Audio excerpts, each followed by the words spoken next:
Correct me if I'm wrong. The messier, the sloppier, the uglier, the better. Yes. Agreed. That's the way, right? 100%. Guys, let's talk about rojak. Like, what versions or what variations of rojak do you enjoy? I enjoy the Indian version because it's spicy. Also, there's a lot of textures inside. Look, I like rojak, but it's not one of my favorite dishes and I don't eat it that often. I mean, the reason why is because the Chinese version for me is a bit too sweet and the Indian version for me is a little bit too doughy. For me, actually, that's something I like about rojak, whether it's the Chinese version, the Indian version, or the Malay version.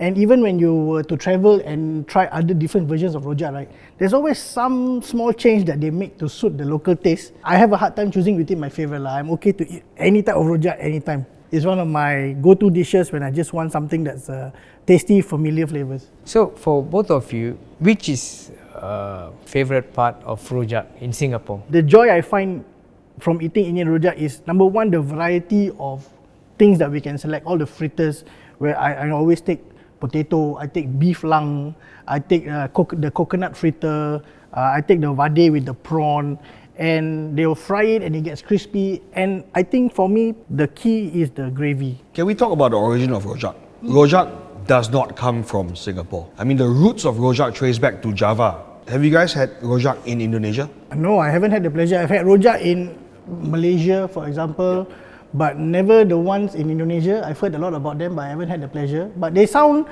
very much different in terms of especially the dressing or the sauce that goes with the rojak. It seems like to be a lot more lighter, a lot fresher, probably because of the ingredients that they use in the rojak there compared to the local rojak, for example. That's the words I always say is very heavy, very bold, very spicy or sweet. The essence of the rojak, where the sauce is, right, the base ingredient is always something that's very bold. Like, for example, the Chinese rojak is like fermented shrimp paste.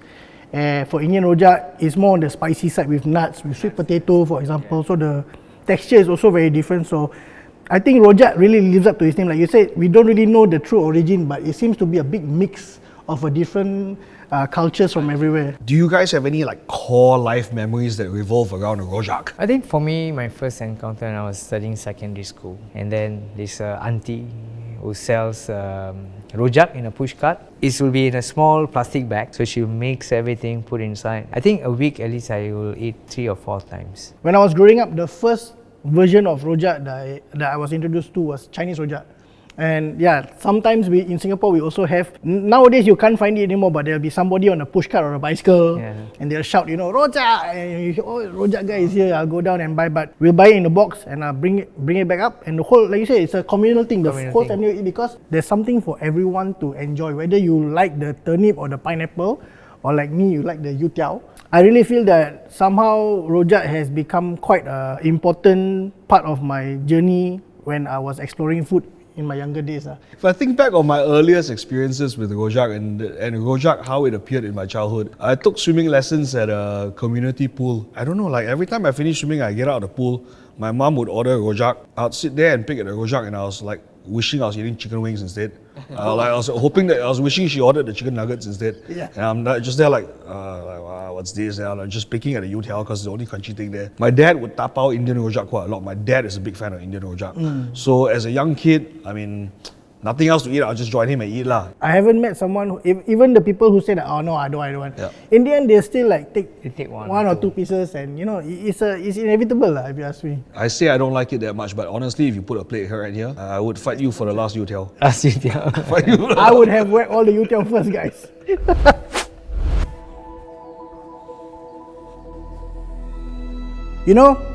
When we talk about Singapore's most unique dishes, rojak has to be one of them. Even the name says it all. Rojak literally means mix in Malay. And that's exactly what the dish, and honestly, what Singapore is all about. The story of rojak traces back to the Malay archipelago, the region we now know as Malaysia, Indonesia, and Singapore. Across these lands, people enjoyed simple fruit and vegetable salads known as rujak. Refreshing mixes tossed in tamarind, palm sugar, and a touch of chili. Then in the 1800s, as traders from Java, the Malay Peninsula, India and China arrived in Singapore, all those food traditions began to mingle, and something new was born. As Singapore became a bustling trading hub, hawkers from different communities added their own spin. Malay hawkers enriched the sauce with peanuts and chili, turning it into a thick, spicy gravy. Chinese hawkers added pineapple, cucumber, youtiao and taupok, all coated in sticky sweet prawn paste. And Indian Muslim vendors created a fried version, fritters, tofu, seafood served hot with a tangy peanut sauce. 3 different styles, but all sharing the same spirit of rojak, a beautiful mix of influences. By the early 1900s, you could find rojak everywhere, at street corners, wet markets, anywhere with people. And you smell it before you saw it. Sweet, smoky, nutty, all at once. Hawkers would toss everything by hand in big wooden bowls and you'd wait, watching, hoping your turn came soon. Over time, rojak became more than just a snack. It turned into a symbol. Different ingredients, different origins, all working together perfectly. It's literally Singapore on a plate, and that's why people always say Singapore is like rojak. Then came 2016, a proud moment. Hoover Rojak in Balestier earned a Michelin Bib Gourmand, proving that even the humblest hawker food can shine on the world stage. Today, rojak continues to evolve. Eateries serve modern versions, young hawkers reinvent family recipes, while loyal fans stick to their favourite old school stalls. From kampong markets to Michelin mansions, rojak has stayed true to its name. A little bit of everything mixed together beautifully. It's not just food lah, it's who we are. This is how rojak is made. Step 1. Preparing the ingredients. Making this rojak begins with using fresh fruits and vegetables. Cucumber, pineapple, apple and turnip are cut into bite-sized pieces, while bean sprouts are blanched in boiling water for a crisp texture. What are the ingredients that you always use for rojak? Oh, for me, it's got to be a mix of everything. Like I said, besides loving youtiao so much, turnip, pineapple, cucumbers gives me a bit of like a freshness whenever I enjoy my rojak. It kind of cuts through the boldness of the umaminess of the gravy and the peanuts. Once in a while, I'll add the extras like century egg or the roasted cuttlefish. You know, I love century egg. Oh, yeah? And century egg is probably one of my favorite things to eat. And I feel like it goes so well with rojak sauce. I know rojak sauce is sweet, but century egg does benefit from having a sauce that's robust like that, just to match the same energy. So century egg, thank you for bringing that up. One of my favorite things in there. Followed by pineapple in the common versions. And then in the less common variations, for me, jambu. Okay, yeah. I think for me, rose apple, especially rose apple, green mango, guava. I think that the squid give you extra flavour and also some nice umami. Step 2. Making the sauce. The sauce is the soul of rojak, made with chili paste, tamarind, sugar and shrimp paste, striking that perfect balance of sweet, sour, salty and spicy. In Singapore, every hawker has their own take. Some make it bolder and spicier, others tangy and fragrant. I think for rojak, sauce plays a big part. What kind of flavour of rojak sauce you like? So for me, the best part of the rojak is the sauce. I'm not sure if you guys, it makes a difference to you whether they are making the sauce from scratch or like we mentioned just now earlier, nowadays there's some places that might use like a ready-made sauce that comes in a jar. I don't know if it makes a difference to some people, but if you didn't see them making it, I don't think so you'll be able to tell the difference. For me, the thing that I look forward most to in the sauce is the acidity. So when they squeeze extra calamansi in there. To me, I consider the little bits of ginger flower or bunga kantan. I consider that not part of the ingredient but part of the sauce because it's cut so small that it actually forms for me more of the sauce than the ingredient. So that gives you that edge. That breaks the heaviness for me. And also some places they add in sesame, roasted sesame seed. I think that actually when you eat it, it gives you a nice bite. Step 3. Tossing the rojak. Once the ingredients are ready, they are tossed together with the sauce. This is the magic of rojak. The mixing. So for rojak, you all like the sauce on the side or mix it? I'm a mixed kind of guy and I really love watching them when they make it. It's just magic to me, like I said. I think we can all agree with the Chinese rojak. I don't think anyone out there doesn't toss it. It would be weird if I came across an untossed rojak, let's put it that way. Step 4. The final plating. And here's our rojak ready to serve. A vibrant mix of ingredients coated in that fragrant peanut chili sauce, garnished with crushed peanuts and squeezed lime. There are many ways to enjoy rojak: Chinese style, Malay style, Indian style, or your own personal mix. Every combination of fruits, vegetables, and sauce creates a symphony of flavors and textures. Pick your favorite or mix them all. That's the true spirit of rojak. Correct me if I'm wrong. The messier, the sloppier, the uglier, the better.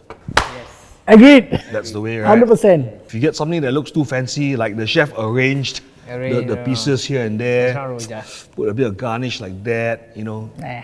ain't got no time for that stuff, right? Just slap it on the plate, sprinkle an extra handful of peanuts. Extra tauge.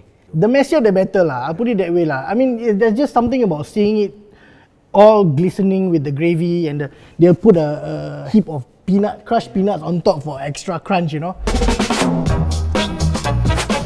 Tell me, do you guys have any particular favorite spots for your rojak fix? For Indian version, Al Mabuk in Tampines. I tried once, I enjoyed.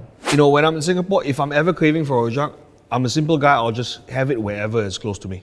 I will not travel for that, right? For me, when it comes to Chinese rojak, nowadays we're very looking for halal versions, for example, right? So Chinese rojak, halal version wasn't very common, but there's one very famous one, is Benny Istimewa Rojak. But Benny has retired, so now I get my rojak from New Harbour Rojak. But he's one of the legendary names when it comes to Chinese style rojak that we could all enjoy. When it comes to Indian rojak, I actually like West Coast Ayer Rajah Food Centre. There's a very famous stall there. It's called Abdus Salam. Kids have taken over now and they've relaunched it, a separate side brand called Ministry of Rojak.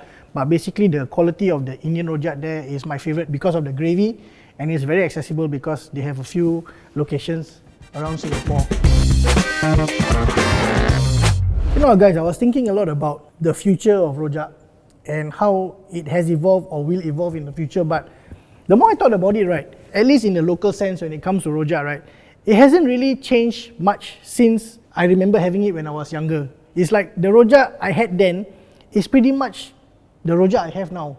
So when I think about will it evolve into the future, I don't think so it's going to change that much. In Singapore, we seem to be fixated on the two predominant styles, the Chinese rojak and the Indian fritter style rojak. I'd just like to see over time, because there's so many more styles in Indonesia, in Malaysia, I'd love to see more styles come into Singapore and become mainstream popular. I think for me, it won't evolve much because rojak is rojak. For the younger generation, I think they should go and try it out, or maybe the parents should bring them to try. You never know, once the old uncle or aunties who retired, nobody is going to continue the rojak, That's a good point, because rojak is not like chicken rice or satay, right? It's not the cool kid, right? So there is a danger of it fading out over the years if we don't give it the prominence that it should have. 10 years from now, we'll think back and wonder, has rojak really changed that much? I mean, I hope not, because it's a tried and tested formula for me. It still works. It worked in the past, it's working now. So for me personally, I hope that rojak continues to live long and remain on the plates of people for many years to come. I guess the way for that to happen is that we just keep talking about it, right? Let's try and encourage our, foreign friends who come and visit Singapore to try some of these slightly off-track sort of dishes, the ones that are just less spoken about, like rojak, for example. Agree. Yeah. I think I agree with Beyond, because it's also our part, or everyone, to talk about this, so it stays as a dish or something like chicken rice or chili crab. Chicken rice, chili crab, they make our cuisine iconic, but dishes like rojak, they make our cuisine interesting. Interesting, yeah. Yeah.